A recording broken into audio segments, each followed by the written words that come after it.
The 1976 Vail gondola tragedy took 4 lives and affected an untold number of people, and it also fundamentally changed Vail and the ski areas all around the state. All this week, investigative reporter Kevin Vaughn and photojournalist Tom Cole have been reporting on that accident. Kevin's going to join us just after this, a look at the fallout for Vail in the aftermath of the accident. For Vail, the fallout of the deadly gondola accident was both immediate and long-lasting. The ski resort shut down both of its gondolas indefinitely. Their cars were left hanging on the line, immobile. No one visited the ticket windows. And people like 9 News reporter Frank Currier had a lot of questions. Is there any remote possibility that this Lionshead gondola will have to be replaced from scratch? None whatsoever, Frank. I think the only possibility is that perhaps the track cable, which we think caused the derailment, might have to be replaced, but the rest of the equipment is still sound. The decision was made to tear down Gondola 1, there since Vail's opening. And Gondola 2, where the accident happened, had much more than a new track cable when it reopened in March 1977. An emergency telephone and a stop button was installed in every car, and a new electronic monitoring system for the cables was in use. The total bill was $3.5 million. By then, Colorado lawmakers had passed a measure doubling the number of ski lift cable inspections required each year and dictated that every other one be unannounced.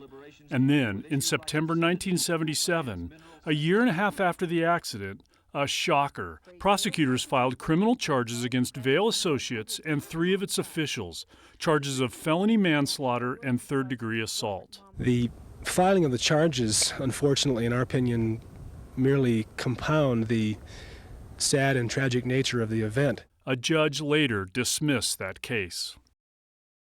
Kevin, I recognize this is 50 years ago, but still, just a terrifying tragedy. Technology has improved, but I'm curious, how common is something like this, even still today? Falls from ski lifts, gondolas, chair lifts, surface lifts are pretty rare. Since 1956, there have been less than 40 deaths, according to industry research and research we've done.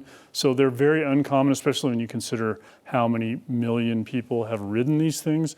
But at the same time, they're also can be very tragic because you're often falling from distance if there's a problem.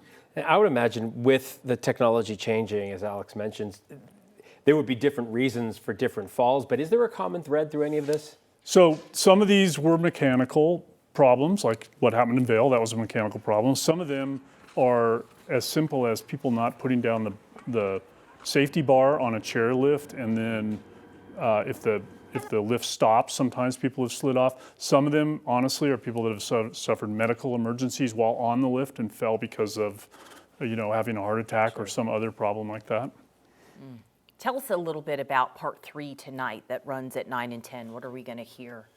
Yeah, so far people have heard about sort of the first 2 days of the accident, and the 3 survivors got through those first couple of days and really felt like, they knew what was going to happen, and the reality is that things deteriorated the next day and in a somewhat shocking and really, painful way for these guys. Things got worse. Yes. Oof. All these years later, I don't know if you have stats on this, but was Vail one of the deadliest? Yes, there was one other accident in 1978 in Squaw Valley, California, where a much larger gondola car, one that had 60 people on it, came off the cable, and then the cable broke and came down and cut through the car. 4 people died there as well. There were like 31 injured. So we have not found any other lift accidents in the country where more people died than in those 2 accidents, which cost 4 lives in each one. Okay, Kevin and photographer Tom Cole will have part 3 tonight at 9 and 10 of After the Fall, so definitely stay tuned for that.